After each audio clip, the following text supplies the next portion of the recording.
Happy Week 3 NFL Saturday. This is the No Glitz, No Glamour daily video.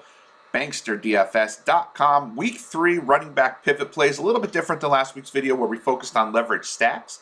This week we're just going to focus on some pivot plays at the running back position. My name is Doug Shane, representing Bankster DFS, where we do cover more than just NFL. We cover all the major sports, college sports, niche sports.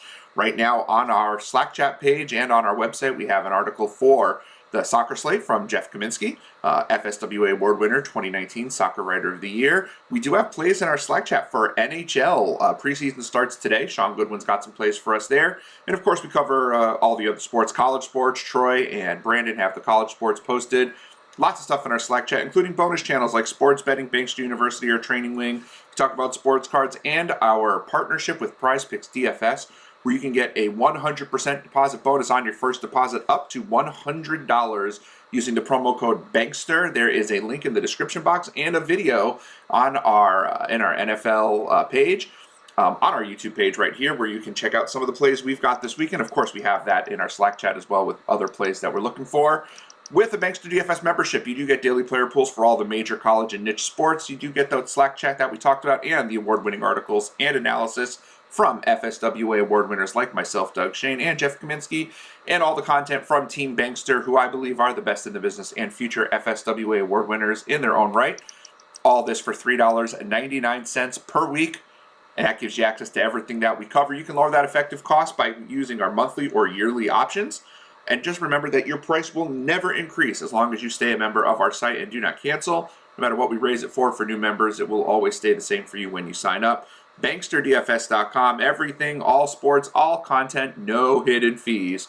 $3.99 a week. Please make sure you contact me on Twitter at Bankster17 if you have any questions, and you can subscribe at BanksterDFS.com/subscribe. And if you're looking for more NFL content, myself, Doug Shane, and Michael Gudadero will go live every Sunday morning on both Twitter and our YouTube page at 10:30 in the morning up until noon with NFL Live Before Lock, going through your GPPs, your cash games, inactive news, and of course our PrizePicks plays as well.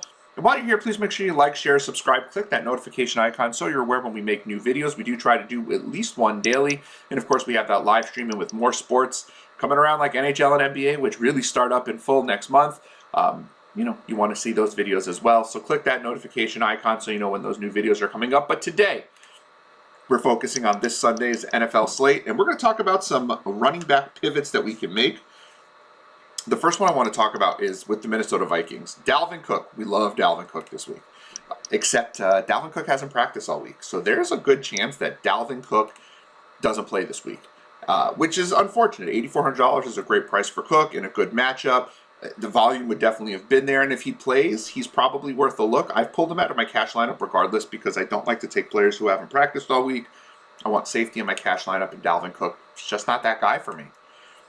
Obviously, the natural pivot off of Dalvin Cook, and who I think is going to be a very popular play, is Alexander Mattison. Mattison has shown in bursts that he is capable of getting the volume and doing things with that volume that Dalvin Cook was, is able to do at lesser extent, of course, because Mattison's not as good as Cook, but he was able to fill in the shoes somewhat competently, except last year. Dalvin Cook was inactive in Week 6 against the Atlanta Falcons, and Alexander Mattison was like $4,500, was kind of a free square cheat code. And what did he do? Went out, and he was the chalk. He was mega chalk. 10 rushes, 26 yards, 2 targets. I don't know, man. I got some PTSD with that. And now that he's not a cheat code, right? He's not a free square. DraftKings was smart. Credit to DraftKings for what they did with the pricing. They saw Dalvin Cook get hurt at the end of the game last week. They priced Alexander Mattison up to $6,000. He's not a $6,000 running back necessarily as a backup for sure. As a starter, sure, he's probably worth $6,000, but he's not the free square you're looking for when a megastar starter like Dalvin Cook becomes inactive.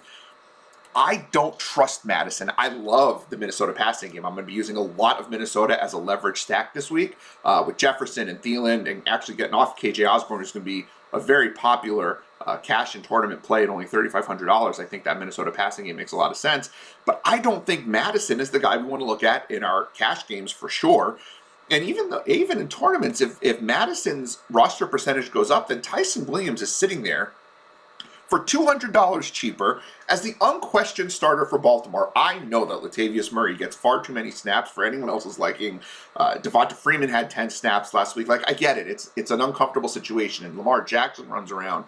But first of all, Lamar Jackson's a little bit banged up from doing that dumb flip into the end zone last week. Listen, I'm all for showboating, but do it like after you scored and don't injure yourself doing the showboating. I love Lamar, but maybe this week he gets a few less carries going up against a Detroit defense that's given up 113 yards rushing on the ground per game this year. And we saw what Aaron Jones did last week.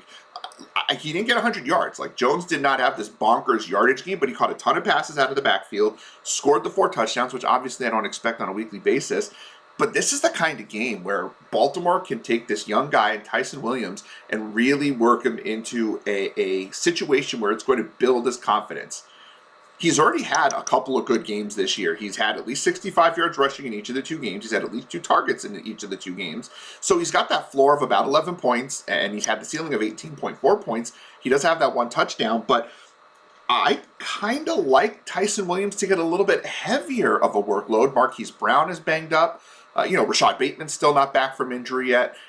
There's an opportunity here, especially if we don't get 12 to 15 carries out of Lamar Jackson, that maybe Tyson Williams gets 15 or 16 carries and 2 or 3 targets.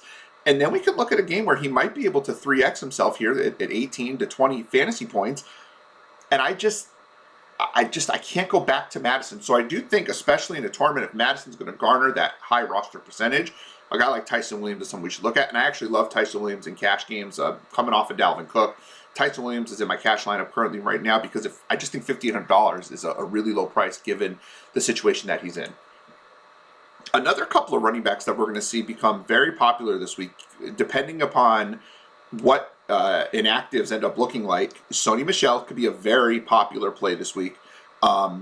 Given that Darrell Henderson hasn't really practiced this week, Sean McVay hasn't really said what's going to happen yet. And if MICHEL is the starter, the Rams do tend to keep their starting running back in the game for a ton of carries. And he looked good last week, MICHEL, in relief of Henderson for 4.5 yards a carry. And he's priced under $5,000, which is great. He's going to be very popular, but he's going up against a Tampa defense that has been excellent against the run, particularly last year, not as much this year. But this Tampa team is designed to stop the run, and this game could develop into a bit of a shootout. SONY MICHEL is not necessarily known for his pass-catching ability. I do think some of Henderson's targets will go to Tyler Higbee. And where the Buccaneers really struggle is against the slot. So you're going to see Robert Woods, Cooper Kupp getting a ton of targets out of the slot. I think this game could turn into a big-time passing game. And maybe MICHEL steals a inside the 5 touchdown. Maybe, MICHEL gets 18 carries for 65 yards. And if he scores a touchdown, now you're talking 15 points-ish, which is fine. But I'm not seeing there's a floor, too, here. And I'm not seeing a ton of upside. And the matchup isn't great. The other guy in this sub 5K range that people are really talking about a lot is Clyde Edwards-Helaire. I understand the guy was a $7,000-ish running back earlier in the year. He is still the starter for the Chiefs, and he's priced at $4,800 in the game. That should be a shootout, though we kind of saw what happened last week, right? That the shootout wasn't necessarily there. We did see both Dallas running backs play really well against the Chargers, so that could play into people's love of Helaire.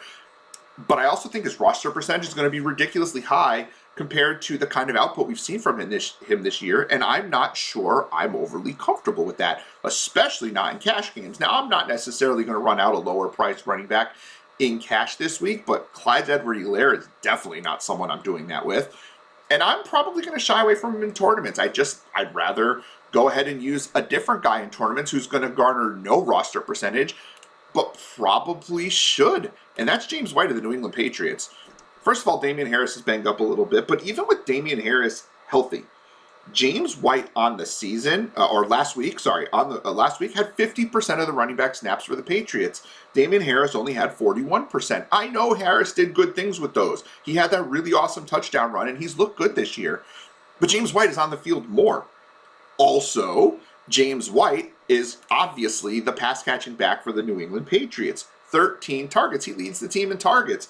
Damian Harris just has the 4 targets, and if he is banged up, I don't know how much the Patriots are going to use him when they can run out of shotgun. White's going to get some very open looks as a running back, because when they are running out of the shotgun and they hand the ball to White, a lot of times the defenses are playing back, and White's going to have an opportunity to run around a little bit and gain some positive yards. He's had 9 carries through 2 games, which isn't a ton, but he did get the rushing touchdown last week because if they're in a hurry-up type of a situation, they're not going to pull White out in order for to allow the defense to sub. We've seen this for years with the Patriots, and he does get some inside the 5 carries as the game winds down. And again, with Harris a little bit injured, Ramondre Stevenson dealing with some fumbleitis issues, and why put J.J. Taylor in the game when James White does what J.J. Taylor does, just he has a lot more experience, is obviously going to be a better pass blocker than Taylor. I understand that Brandon Bolden's still on the roster and could be active, and we've seen the Brandon Bolden games, but like, for sub 5K, to get 5, 6, 7 targets, that we'd be okay with that with a wide receiver. Well, why not be okay with that with the running back who's also going to get some rushing attempts, who's going to see more than 50% of the field? I actually really like James White and Lil Jordan Humphrey as a really weird mini stack, going with maybe a Chargers Chiefs stack, or depending upon how you're going to configure the games, the Minnesota game, the Arizona game, some of the more popular and more expensive games, running James White and Lil Jordan Humphrey, who saw a huge increase in snap percentage where Marquez Callaway saw his snap percentage go down last week.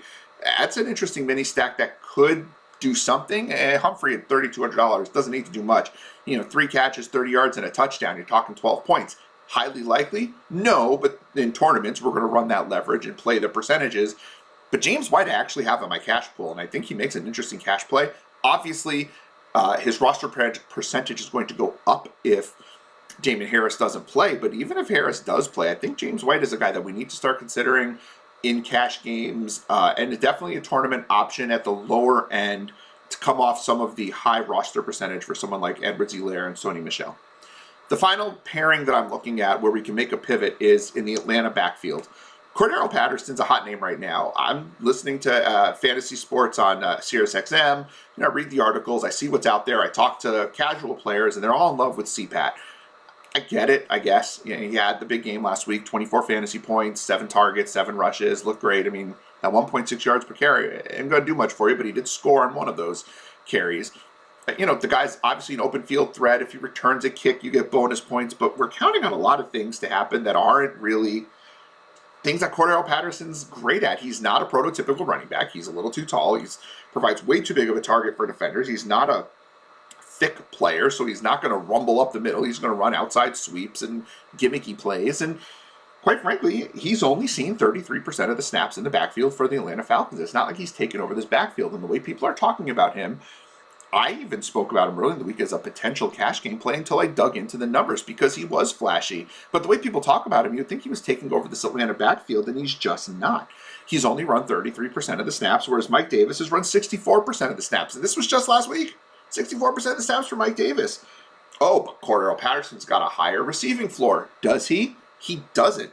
Patterson has 9 targets this year. Mike Davis, 13 targets this year. Oh, but maybe Mike Davis got him in bunches. No, not really. Patterson has games of 2 and 7, whereas Mike Davis has consistently had those targets 6 and 7. And let's not forget, Mike Davis did this last year for Carolina. We know he's a good pass-catching back. And in a game against the Giants, they're going to need pass-catching backs, and the Giants are great on defense. And even if they can't run the Falcons, they are going to be passing quite a bit and underneath looks when Mike Davis is in the game for 2/3 of the snaps. Who's going to get the targets out of the backfield? It's going to be Mike Davis. Will Patterson get some work? Sure. Does Patterson have an opportunity for a big-time play? Yeah, but for the roster percentage that we're going to be looking at, I'll take Mike Davis at the much lower roster percentage, given that he's a lot safer of a play, and I actually think he has just as much upside. Maybe he's not going to bust the 60-yarder the way Patterson might because he's got that open field speed, but he's going to have the opportunities because he's also, Mike Davis in the first game of the season had 15 rushes. Patterson has 14 rushes all season. So in one game, Mike Davis outrushed Cordero Patterson, and then he had another 9 rushes last week in a game where they didn't run the ball a ton, and they gave Patterson a little bit of extra work. If you use Patterson, is it a horrible play? No, but if we're looking for some leverage in a GPP, and particularly if you're looking for someone in cash, right, we want the safer play, we'll go with the lower roster percentage in a guy like Mike Davis. Mike Davis is just, I just think he's the better option, and no one's talking about him for some reason.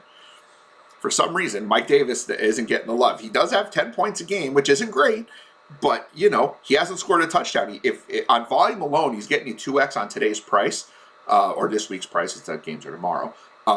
He's got over 2x on both of the 2 games he's played on this week's price. So if he were to score a touchdown, he would then go over 3x his price. And that's what we're looking for, but he's also got potential because he hasn't really had an explosion type of a game. He's got the potential to put up 20 fantasy points, which is a 4x game, which is what we're looking for in a tournament. So it's just something to think about here with those leverage plays where we can take what's looking like chalk and pivot off of that and move on to a player who has just as much, if not more, upside and gain ourselves some roster percentage flexibility and an advantage, and that's what we're looking for in a tournament. But again, too, I do believe that Tyson Williams, Mike Davis, and James White, not just good tournament plays, they also provide a nice enough floor that they're cash options as well.